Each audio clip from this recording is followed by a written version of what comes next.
Hello, আসসালামু আলাইকুম guys. আজকে বাংলা বাজার গিয়েছিলাম, বেশ কিছু বই কেনা হয়েছে। আপনাদের সাথে ভাবলাম একটু শেয়ার করি।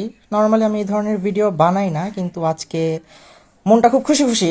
অনেকগুলো বই পেয়েছি, অনেকগুলো বই কিনেছি, তো ভাবলাম আপনাদের সাথে একটু শেয়ার করি। প্রথমেই কেইগা হিগাশিনোর ডিটেকটিভ গ্যালিলিও সিরিজ গ্রন্থরাজ্য থেকে এসেছে বইটা। বক্স সেট খুবই সুন্দর, চমৎকার একটা বক্স সেট হয়েছে। প্রকাশককে অসংখ্য ধন্যবাদ এই ঢাউস সাইজের বক্সটা আমাকে গিফট করার জন্য। 5টা বই পাবেন এখানে: the devotion of suspect X, salvation of a saint, midsummer equations, silent parade এবং সবশেষে আমারটা ইনভিজিবল হেলিক্স। তো আমি চিন্তা করেছি যে মানে বইটা আসলে প্যাকেটটা খুলবো না, প্যাকেটটা আমি এভাবেই রেখে দিব। খুবই চমৎকার একটা প্যাকেজিং হয়েছে এবং বইয়ের প্রোডাকশন কোয়ালিটিও খুব ভালো। বক্সের থেকে আলাদা আলাদা করে বইগুলো খুলে বের করা হয়েছে। আমার দুইটা কপি আমি দেখাই দেই। একটা ইনভিজিবল হেলিক্স, এইখানে আমার রাইটার্স কপি, এইখানে আরেকটা রাইটার্স কপি। আশা করি আপনারা বক্স সেটটা সংগ্রহ করেছেন এবং যারা যারা করেননি তারা খুব দ্রুতই বক্স সেটটা সংগ্রহ করে ফেলবেন। পরের সেগমেন্টে চলে যাই। সেবা প্রকাশনীতে গিয়েছিলাম, সেবা প্রকাশনী থেকে দুইটা বই কিনেছি। প্রথমটা হচ্ছে ইসমাইল আরমান ভাইয়ের অয়নজিমি ভলিউম 3। 3টা গল্প আছে: কালো কুক্ষী, সাবাস অয়ন, সাবাস জিমি আর কালো মেঘ। অনেকদিন পরে অয়নজিমির বই কিনলাম, আশা করি উপভোগ করব। সেকেন্ড বইটা হচ্ছে ইসমাইল আরমান ভাইয়েরই, লোরেন ডি অ্যাসেলম্যানের শার্লক হোমস ভার্সেস ড্রাকুলা, রূপান্তর করেছেন ইসমাইল আরমান ভাই। আশা করি এই বইটা খুবই ভালো লাগবে। এই বইটা সম্পর্কে অনেক ভালো ভালো কথা শুনেছি। এরপরের বইটা উপকথা থেকে কিনেছি, ওবায়েদ হক ভাইয়ের নেপথ্যে নিমক হারাম। প্রথমে ভেবেছিলাম যে বইটা কোন উপন্যাস হবে, কিন্তু না, পরে দেখি যে বইটা খোলার পরে যে বেশ কিছু ছোট গল্পর সংকলন। আশা করা যায় বইটা ভালো হবে।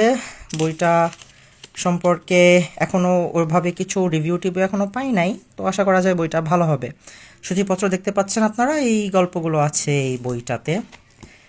এরপরে গ্রন্থরাজ্য থেকে আরেকটা মৌলিক বই কিনেছি। এই বইটা কেনার আমার খুব মানে ইচ্ছা ছিল বা শখ ছিল বলতে পারেন। ফ্ল্যাপটা খুব ভালো লেগেছে। মোহাম্মদ হাবিবুর রহমান সুভাষ ভাইয়ের দায়। এই বইটার ফ্ল্যাপটা খুবই ইন্টারেস্টিং। বইটা যখন আসে তখন হচ্ছে কি আমি ফ্ল্যাপটা যখন পড়েছিলাম তখন ফ্ল্যাপটা খুবই ইন্টারেস্টিং লেগেছে। আশা করা যায় গল্পটাও ভালো হবে, দেখা যাক। এরপর গিয়েছিলাম আদি প্রকাশনে। আদি প্রকাশনে সারা ফাইরুজের বই দ্য জেড ওরাকল, সরি, যাই হোক, মিথোলজিক্যাল বইটা মনে হয়। কাহিনীগুলো আশা করা যায় ভালো হবে, দেখা যাক। সারার লেখা ভালো। এর আগে আইনহারা পড়েছে, আইনহারাটা খুব ভালো লেগেছে। এবং এর পরের বইটা খুব ইন্টারেস্টিং একটা বই, এবং এই বইটা কেনার জন্য হচ্ছে কি আমি খুব উদ্গ্রীব হয়েছিলাম। বইটার নাম হচ্ছে তোমার আরেকটি হাত কোথায়, সালেহা।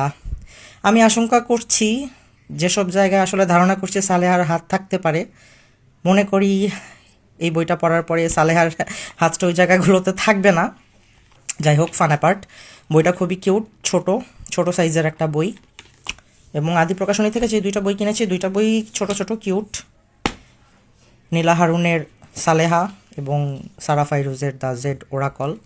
এই ছিল আপাতত আজকের বুক হাউল।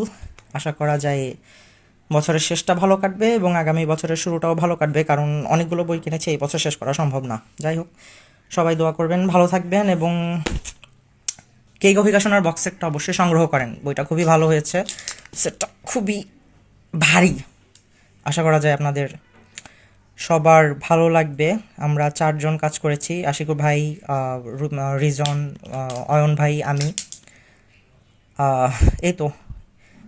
আর চিন্তা করলাম যে কখন আমি বইয়ের ভিডিও বানাই না, এই প্রথম এতগুলো বই সংগ্রহ করেছি, ভাবলাম একটা ভিডিও বানাই এবং বইগুলো যখন পড়া শেষ করবো দেখা যাক ভিডিও রিভিউ করতে পারি কিনা। কখনো করি নাই, দেখা যাক। যাই হোক, টাটা, বাই বাই।